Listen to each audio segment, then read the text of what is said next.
गुरु जी, शुक्राना गुरु जी, अनंतम शुक्राना हमारे गुरु जी महाराज का। ओम नमः शिवाय, शिव जी सदा सहाय। ओम नमः शिवाय, गुरु जी सदा सहाय। शुक्राना, अनंतम शुक्राना। चतुर्थ कोटि शतरुद्र संहिता का 5th चैप्टर है नंदीकेश्वर महात्म्य। अब नंदीकेश्वर का जो महात्म्य है वो इसमें डिटेल में बताया गया है। सूत जी बोलते हैं, कालिंजर नामक सुंदर पर्वत पर नीलकंठ महेश्वर लिंग रूप में सदा स्थित रहते हैं और भक्तों को आनंद देने वाले हैं। उनकी महिमा परम दिव्य वेद और शास्त्रों में कही गई है। वहां पर नीलकंठ नाम से प्रसिद्ध तीर्थ है। वहां स्नान करने से सब पाप नष्ट होते हैं। हे सुंदर व्रत वाले, रेवा नदी के तट पर जितने शिव के ज्योतिर्लिंग हैं उनकी संख्या नहीं है। वे सब सुख के देने वाले हैं। वह शिव जी के समान रेवा नदी दर्शन से पापों को हरण करने वाली है।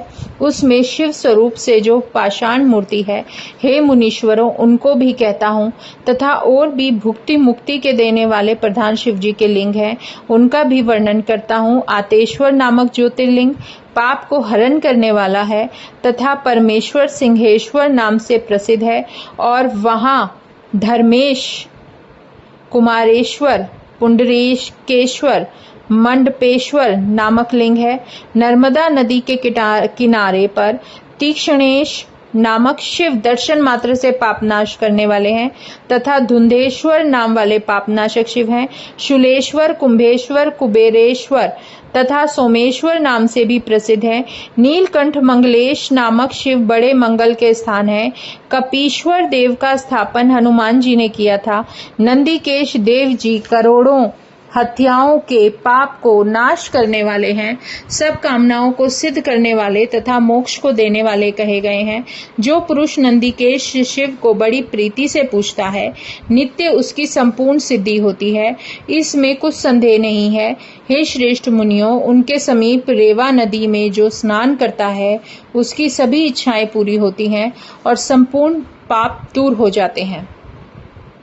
ऋषि बोलते हैं, हे बड़ी बुद्धि वाले, इस प्रकार अब आप कृपा करके नंदीकेश शिव के महात्म्य को कहिए कि किस प्रकार उनकी वहां स्थिति हुई। सूत जी बोले, आपने बहुत श्रेष्ठ प्रश्न किया है। हे शौनक आदि मुनियों, जैसा मैंने सुना है आपसे कहता हूँ, आदर से श्रवण करो। पहले युधिष्ठिर ने मुनि श्रेष्ठ व्यास जी से यही पूछा था कि जैसा उन्होंने कहा था सो आपके स्नेह से मैं कहता हूँ। रेवा नदी में पश्चिम की ओर शोभायमान तथा चारों वर्णों से सेवित करनी की नाम वाली नगरी वर्तमान है। वहां किसी उत्तर के वंश में उत्पन्न हुए ब्राह्मण श्रेष्ठ ने अपनी स्त्री को दोनों पुत्रों को सौंपकर काशी को गमन किया और काशी में ही ब्राह्मण मर गया। फिर दोनों पुत्रों ने यह वृत्तांत सुना और उसके श्राद्ध आदि सब कृत्य कर दिए। अपने पुत्रों के हित करने वाली उसकी स्त्री दोनों बालकों का लालन पालन किया और कुछ धन को छोड़कर उसके पुत्रों को धन बांट दिया। अपना कुछ धन मरने के हेतु बचाए रखा। थोड़े दिनों के बाद जब वह ब्राह्मण की स्त्री भी मरने लगी तो हे ब्राह्मणों, अनेक प्रकार के पुण्य करने पर भी उस ब्राह्मणी जो वो लेडी थी उसके दैव योग से प्राण नहीं निकल पा रहे थे। तब उनकी माता ने प्रारब्ध वश प्राण ना छोड़े। तब माता के कष्ट को देखकर दोनों पुत्र बोले, हे माता, क्या और भी कुछ शेष रह गया है जो तुमको इस समय बड़ा कष्ट हो रहा है? यह व्रत को हमसे बताओ, हम प्रीति से करेंगे। सूत जी बोले, यह पुत्रों का वचन सुनकर उसने कहा कि थोड़ा बहुत व्रत शेष रहा है, यदि वह करोगे तो सुख से मरण होगा। उसका जो बड़ा पुत्र था उसने माता से कहा, माते, जो तुम बताओगी वह अवश्य करूंगा। माता ने कहा, हे पुत्र, प्रीति से मेरा वचन सुन। पहले काशी में जाने की मेरी इच्छा थी, परंतु बिना गए ही अब मरती हूँ। हे पुत्र, तू निरालसी हो, मेरी अस्थियों को गंगा के जल में बहा देना, तब तेरा कल्याण होगा और इसमें कुछ भी संशय नहीं है। सूत जी बोले, इस प्रकार माता के कहने पर माता की भक्ति करने वाला पुत्र शुभ व्रत करने वाली मरने में तत्पर हुई अपनी माता से पुत्र बोला, हे माता, निसंदेह तुम सुख से प्राणों को छोड़ो। मैं पहले तुम्हारा काम करूंगा, फिर अपना काम करूंगा। ऐसा कहकर हाथ से जल छोड़कर जैसे ही वह घर में गया तभी उसकी माता शिव का स्मरण करते हुए मर गई। उसका जो कुछ कृत्य है सो सब कुछ करके महीने भर का सब कृत्य समाप्त करके वह काशी को जाने को उद्यत हुआ। दोनों में श्रेष्ठ जो सुवाद नाम से प्रसिद्ध बड़ा पुत्र था, वह उसकी अस्थि लेकर तीर्थ की कामना से सेवक को लेकर अपनी स्त्री और पुत्रों को धैर्य देकर माता का हित करने की इच्छा से बाहर चला गया। श्राद्ध दान आदि कर ब्राह्मण भोजन और उत्तम मंगलाचरणों को विधि पूर्वक करके ब्राह्मण अपने घर से चला। उस दिन 20 योजन चलकर सूर्यास्त हो जाने पर शुभ ग्राम में किसी ब्राह्मण के घर निवास किया। फिर उस ब्राह्मण ने विधि पूर्वक संध्या आदि नित्य कर्म किया और वहां अद्भुत कर्म वाले शिव की स्तुति की। इस समय सेवक के सहित उस ब्राह्मण को दोपहर रात वहां रहते हुए बीत गई। हे मुने, इसी अवसर पर वहां एक आश्चर्य हुआ, सो आप आदर से सुनो, मैं आपसे कहता हूँ। 6 है ब्राह्मणी की स्वर्ग गति वर्णन। सूत जी बोले, उस आंगन में वहां एक सुंदर गाय बंधी थी। उस समय वह ब्राह्मण रात में बाहर से आया और गाय को आंगन में खड़ा हुआ देखकर अपनी स्त्री से बोला, हे प्रिय, गाय नहीं दुही। ऐसा करने पर वह स्त्री बछड़े को लाई। तब वह ब्राह्मण ने गाय दूहने को शीघ्र अपनी स्त्री को बुलाया। हे मुनीश्वरों, वह घर का बालक ब्राह्मण दूध की लालसा से उस बछड़े को खूंटे में बांधने का यत्न करने लगा। हे शुभ व्रत वाले, उस कूदते हुए बछड़े ने लात मारकर उसके पैर को पीड़ित किया। तब वह ब्राह्मण कष्ट को प्राप्त हुआ। उसके चरण प्रहार से वह क्रोध हो व्याकुल हो रस्सी से बड़े वेग से बछड़े को ताड़न करने लगा। उस ब्राह्मण से पीड़ित हुआ वह बछड़ा भी कुछ काल में शांत हो गया। गाय धूली, परंतु क्रोध में उसने बछड़े को नहीं छोड़ा। उस समय वह गाय दूध पिलाने को प्रीति से बड़ा रुदन करने लगी। अपनी माता का डकराना सुनकर बछड़ा यह वचन कहने लगा। बछड़ा बोलता है, माते तू क्यों रो रही है? तुझे क्या दुख उपस्थित हुआ है? सो प्रीति पूर्वक मुझसे कह। यह सुनकर गाय बोली, हे बेटे सुन, मैं कुछ नहीं कह सकती। उस दुष्ट ने तुझे ताड़न किया, इस कारण मुझे भी दुख हुआ है। सूत जी बोले, अपनी माता का वचन सुनकर उस बछड़े ने उसे समझाया और प्रारब्ध के ऊपर संतोष करके अपनी माता से बोला, क्या करें, कहाँ जाएं, कारण कि हम कर्मों से बंधे हुए हैं। जैसा पहले कर चुके हैं वैसा अब भोगते हैं। हंसकर कर्म किया जाता है और रोकर भोगा जाता है। कोई किसी को दुख देने वाला नहीं है और ना ही कोई दे सकता है और ना ही कोई सुख का देने वाला है। सुख और दुख अपने कर्म के अनुकूल दूसरा ही देता है। ऐसी मेरी कुबुद्धि है और मैं यह मिथ्या ज्ञान करता हूँ जो सब कह जाता है। अपने कर्म से दुख होता है तथा उसी कर्म से सुख भी होता है। इस कारण कर्म ही पूजा है और सब कुछ कर्म में ही स्थित है। तू मेरी माता, मैं तेरा पुत्र, यह जो जीव आदि है ये सब कर्म में बंधे हैं, इससे तू सोच नहीं करना चाहिए। सूत जी बोले, वह गाय इस प्रकार अपने बेटे का ज्ञान से युक्त वचन सुनकर शोक से व्याकुल दीन होकर वचन बोली, हे वत्स, मैं सब जानती हूँ, सब प्रजा कर्म के अधीन है तो भी माया में फंसी हुई है। दुख को प्राप्त होती है और अत्यंत रोदन करने पर दुख की शांति नहीं हुई। ऐसा माता का वचन सुन फिर बछड़ा उससे बोला, यदि तू ऐसा जानती है तो फिर क्यों रोती है? कर्म करके बिना भोगे और कुछ साधन नहीं, अतएव दुख का त्याग कर। सूत जी बोले, ऐसा पुत्र का वचन सुनकर उसकी माता गाय अति दुखी हो गहरी सांस लेकर बछड़े से बोली, मेरा दुख तो उस समय जाएगा जब वैसा ही दुख उस ब्राह्मण को होगा। और मैं सत्य कहती हूँ, हे पुत्र, प्रातः काल मैं उसकी सींगों से मारूंगी, जिससे शीघ्र ही विदीर्ण किया हुआ मिलेगा। वह तत्काल प्राणों से छूट जाएगा, इसमें कुछ संशय नहीं। बछड़ा बोला, पहले तो कुछ कर्म किया है सो अब भोग रहे हैं। हे माते, इस ब्रह्म हत्या का फल क्या पाओगी? पुण्य तथा पापों के समान होने पर इस संसार में जन्म होता है। हे माते, और पुण्य पाप दोनों के भाग नाश होने पर मुक्ति प्रदान होती है। किसी समय कर्मों का नाश तथा कभी भोग होता है। इस कारण तू ऐसा कर्म करने में उद्यत ना हो। मैं तेरा पुत्र कहाँ, तू मेरी माता कहाँ? मातापन तथा पुत्रत्व में वृथा अभिमान है, अर्थात न कोई किसी का पुत्र है ऐसा विचार कर कौन माता, कौन पिता, कौन स्वामी, कोई स्त्री है, कौन स्त्री है, कोई भी किसी का नहीं है। ये सब अपने अपने किए कर्मों को भोगते हैं। हे माता, ऐसा जानकर तुझको दुख यतन से त्यागना चाहिए और परलोक के सुख की इच्छा से अच्छे आचरण करने चाहिए। गौ बोली, हे पुत्र, मैं ये जानती हूँ, परंतु मुझे माया नहीं छोड़ती। मतलब ये जो माया है ये नहीं छोड़ती। तेरे दुख देने के बदले उसे मैं घोर दुख दूंगी। तत्पश्चात जहाँ ब्रह्म हत्या का नाश होता है वहां चली जाऊंगी और वो स्थान मैंने देखा है, इससे मेरी ब्रह्म हत्या नष्ट हो जाएगी। सूत जी बोले, हे ब्राह्मणों में श्रेष्ठ, उस समय ऐसा अपनी माता का वचन सुनकर बछड़े ने मौन धारण कर लिया और कुछ नहीं कहा। तो हे मुनीश्वरों, उन दोनों माता पितरों का जो माँ और बेटे का जो वचन हो रहे थे, वह यात्री ब्राह्मण विस्मित होकर अपने हृदय में सोचने लगा कि मैं प्रातःकाल इस अद्भुत समाचार को देख कर जाऊंगा तथा ब्रह्म हत्या विनाशक स्थान को भी अवश्य जाऊंगा।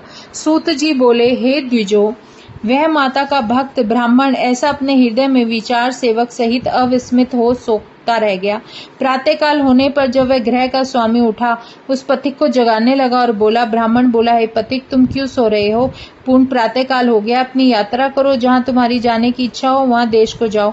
उस पथिक ने कहा, हे ब्राह्मण सुनो, मेरे शरीर में तथा मेरे सेवक के शरीर में कुछ पीड़ा है, इससे कुछ काल यहाँ ठहर कर थोड़ी देर में जाऊंगा। सूत जी बोले, इस प्रकार बहाना करके उस विस्मयदायक चरित्र को जानने की इच्छा से वह पुरुष सो रहा। तब गाय धोने के समय ब्राह्मण ने कहीं कार्य के निमित्त जाने की इच्छा से अपने पुत्र से कहा। पिता बोला, हे पुत्र, मैं तो कार्य के कारण अन्यत्र किसी और जगह जा रहा हूँ, तू अपनी गाय सावधानी से दूह लेना। सूत जी बोले, ऐसा कहकर वह ब्राह्मण श्रेष्ठ कहीं चला गया और उस समय उसके पुत्र ने उठाकर गाय दूहने को बछड़ा खोला। उसकी माता भी स्वयं गाय दूहने को आई। तब उस ब्राह्मण के पुत्र ने कील से खिन हुए उस बछड़े को तारण किया जैसे उसके पिता करते थे और दूध दोहने की इच्छा से गाय के समीप बांधने को ले आया। तब क्रोधित हुई गाय ने उस बालक को सींगों से ताड़न किया। वह भी मर्म स्थान में बोधित हुआ मूर्छा को प्राप्त होकर गिर पड़ा। ज्यों ही लोग आ गए और कहने लगे कि गाय ने बालक को मार दिया, हाय हाय करते हुए वे वहां गए जहां उसके पिता आदि स्थित थे। जब तक कुछ यत्न करके वह बालक को कुछ यत्न करके सही करते वह तब तक मर चुका था। उस बालक के मरने पर वहां बड़ा हाहाकार मचा। उसकी माता दुखी होकर बारंबार रुदन करने लगी, मैं क्या करूं, कहाँ जाऊं, कौन मेरे दुख को दूर करेगा? ऐसा कहकर उसने रोक कर उस गाय को ताड़न करके खोल दिया। उस समय वह श्वेत वर्ण वाली गाय शीघ्र ही श्याम वर्ण वाली हो गई। आश्चर्य है, ऐसा सब देखने वाले मनुष्य परस्पर कहते थे। उस समय पथिक ब्राह्मण यह देखकर आश्चर्य को प्राप्त हुआ। जहां वह गाय जाने लगी वहां ही उसके पीछे पीछे वह ब्राह्मण चला गया। उस समय वह गाय ऊपर की पूंछ करके शीघ्र नर्मदा नदी के समीप गई। नंदीकेश्वर महादेव के निकट उस नर्मदा के जल में 3 बार गोता मारा और स्नान करते ही श्याम वर्ण से फिर श्वेत वर्ण को प्राप्त हुई और जिस स्थान पर आई थी फिर वहीं चली गई। यह लीला देख ब्राह्मण आश्चर्य को प्राप्त हुआ। अहो, यह ब्रह्म हत्या का निवारण करने वाला तीर्थ धन्य है। वह ब्राह्मण उसमें सेवक के सहित स्नान करने लगा। उस नर्मदा नदी में स्नान करके दोनों मार्ग में उस नदी की प्रशंसा करते हुए चले गए। तब मार्ग में उन्हें कोई भूषणधारी स्त्री मिली। उसने कहा, हे ब्राह्मण श्रेष्ठ, हे पथिक विस्मय से युक्त, तुम कहाँ जा रहे हो? सारे कपट को त्याग कर मेरे आगे सत्य कहो।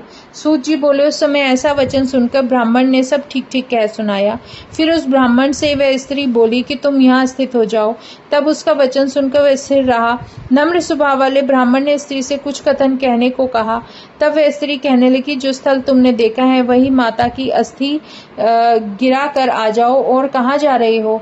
हे श्रेष्ठ पथिक, ऐसा करने से तेरी माता साक्षात दिव्यमय शरीर धारण करके शीघ्र शिवलोक में मुक्ति को प्राप्त होगी। हे ब्राह्मण श्रेष्ठ, बैसाख मास में शुक्ल पक्ष की सप्तमी के दिन यहाँ निरंतर गंगा आती है, जो आज सप्तमी है, वहाँ गंगा विद्यमान है। हे मुनीश्वर, इस प्रकार वह कहकर गंगा रूप वाली देवी स्त्री अंतर ध्यान हो गई और उस ब्राह्मण ने लौटकर माता की आधी अस्थियां वस्त्र खोल कर वहीं गिराई और सभी विचित्र दृश्य देखने को मिला। उसकी माता दिव्य शरीर धारण कर कहती हुई दिखती है कि हे पुत्र, तू धन्य है, कृतकृत्य है, तूने अपने कुल को पवित्र किया है। धन धान्य तथा आयु वृद्धि को प्राप्त हो, ऐसा बारंबार अपने पुत्र को आशीष देकर उसकी माता स्वर्ग को प्राप्त हुई। वहां अधिक समय तक बड़े सुख को भोगकर शिवजी के प्रसाद से वह श्रेष्ठ गति को प्राप्त हुई और उसका पुत्र ब्राह्मण माता की अस्थियां गिराकर प्रसन्नचित्त तथा शुद्ध आत्मा होकर अपने घर को चला गया। जय गुरु जी, शुक्राना गुरु जी। अब है 7th चैप्टर नंदी के शिवलिंग का महात्म्य वर्णन। ऋषि बोले, हे प्रभु, हे सूजी, वैशाख शुक्ल सप्तमी को नर्मदा गंगा जी किस प्रकार आती हैं सो वर्णन करो।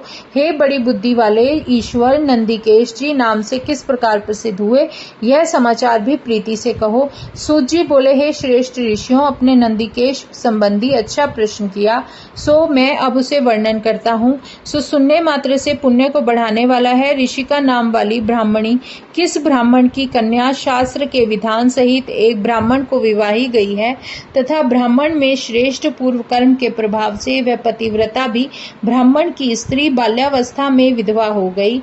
वह विप्र की पत्नी ब्रह्मचर्य व्रत धारण करके पार्थिव पूजन के सहित बड़ा कठिन तप करने चली।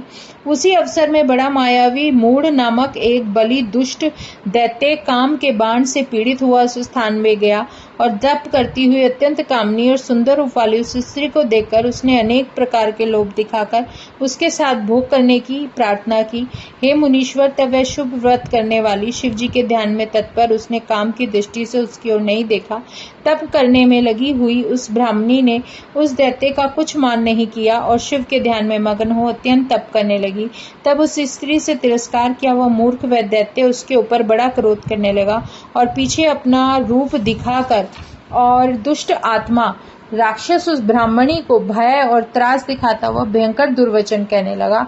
उस समय उस कृशांगी ब्राह्मण की स्त्री ने भयभीत हो प्रीति से अनेक बार शिव के आश्रय हो शिव उच्चारण किया और अत्यंत भय से व्याकुल हो शिव नाम जपते हुए अपने धर्म की रक्षा करने के कारण शिव जी की शरण में गमन किया। शरणागत की रक्षा के अर्थ श्रेष्ठ व्रत धारण करने वाले शंकर उस स्त्री के सुख के निमित्त उसी समय प्रकट हुए और भक्त वत्सल शिवजी ने काम से व्याकुल हुए उस मूढ़ नामक दैव्य को उसी समय भस्म कर दिया। उस समय भक्तों की रक्षा करने में चतुर बुद्धि वाले शिवजी ने उसको कृपा दृष्टि से देखकर बोला, वर मांग। ऐसा कहा। वह पतिव्रता ब्राह्मण की स्त्री महादेव के वचन सुनकर आनंद के उत्पादक शिव के सुंदर रूप को देखने लगी। कंधे झुकाए हुए शुभ आशय वाली उस स्त्री ने सुखदायक परमेश्वर शिव को प्रणाम करके हाथ जोड़कर उनकी स्तुति की। ऋषिका बोली, हे देवाधिदेव, हे शरणागत वत्सल, आप तीनों के बंधु तथा नित्य भक्तों की रक्षा करने वाले हैं। आपने मूढ़ नामक दैत्य से मेरा धर्म बचाया तथा संसार की रक्षा करने वाले आपने इस दुष्ट को मारा। हे नाथ, अपने चरणों में मेरी अविनाशिनी भक्ति प्रदान करो, यही वरदान चाहती हूँ, इससे अधिक और क्या करूँ। हे विभो, हे महेश्वर, मेरी इस प्रार्थना को भी सुनो कि आप लोगों के उपकार के अर्थ यहाँ विराजमान रहिए। सुत जी बोले, इस प्रकार महादेव की स्तुति करके वह शुभ व्रत वाली ऋषिका चुप हो गई। तब दयालु शिव जी कहने लगे। शिव जी बोले, हे ऋषि के सुंदर चरित्र वाली, तू विशेषकर मेरी भक्ता है। जो जो वरदान तूने मांगे मैंने तुझे सब दे दिए। इसी अवसर में शिव जी को प्रकट हुआ जानकर विष्णु ब्रह्मा सब देवता प्रसन्न पूर्वक वहां आए। उन सभी ने प्रीति से शिव को प्रणाम करके पूजन किया तथा नम्र हुए सुंदर चित्त वाले देवताओं का हाथ जोड़कर स्तुति की। उसी समय वहां पर मधुर स्वर वाली साध्वी गंगा जी उसकी प्रशंसा करती हुई प्रसन्न मन से उसके समीप आकर उस ऋषिका से बोली। गंगा जी बोली, बैसाख के महीने में एक दिन मेरे समीप स्थित रहने का वचन दो, अर्थात बैसाख में तुमको एक दिन मेरे समीप स्थिति करनी चाहिए। सूत जी बोले, गंगा जी का वचन सुनकर श्रेष्ठ व्रत करने वाली साध्वी लोगों के हित के कारण बहुत अच्छा ऐसा ही होगा यह वचन बोली और उसके आनंद के अर्थ अति प्रसन्न हुए शिवजी उस पार्थिव लिंग में पूर्ण अंश से लीन हो गए। अति प्रसन्न हुए उन शिवजी को उस साध्वी की प्रशंसा करते हुए ब्रह्मा आदि सब देवता और गंगा जी अपने अपने स्थान को चले गए। उस दिन से लेकर इस प्रकार वह उत्तम पवित्र तीर्थ हो गया और संपूर्ण पापों के नाश करने वाले नंदीकेश नामक शिवजी प्रसिद्ध हुए। हे द्विजों, गंगा जी भी तो मनुष्यों के पाप निवारण करती है। उन अपने पापों को धोने के निमित्त प्रतिवर्ष अपने शुभ वर्ष की इच्छा से यह बैसाख सप्तमी को आता है और मनुष्य यहाँ स्नान करके भली प्रकार नंदीकेश्वर शिव को पूज कर ब्रह्म हत्या आदि समस्त पापों से छूट जाता है। जय गुरु जी, शुक्राना गुरु जी, अनंतम शुक्राना हमारे गुरु जी महाराज का। चतुर्थ कोटि शतरुद्र संहिता के 7 चैप्टर कंप्लीट हो चुके हैं। शुक्राना गुरु जी महाराज का, अनंतम शुक्राना जो ये सेवा बख्शी महाराज का, अनंतम शुक्राना। शिव पुराण के जितने भी अध्याय हैं जो हम रीड कर रहे हैं वो एक प्लेलिस्ट उसकी तैयार हो रही है, और जितने चैप्टर्स हैं अगर इससे पहले कोई चैप्टर आप लोगों ने नहीं सुना तो वो आप उसको ओपन करके सुन सकते हो। जय गुरु जी, शुक्राना गुरु जी। ओम नमः शिवाय, शिव जी सदा सहाय। ओम नमः शिवाय, गुरु जी सदा सहाय। शुक्राना, अनंतम शुक्राना।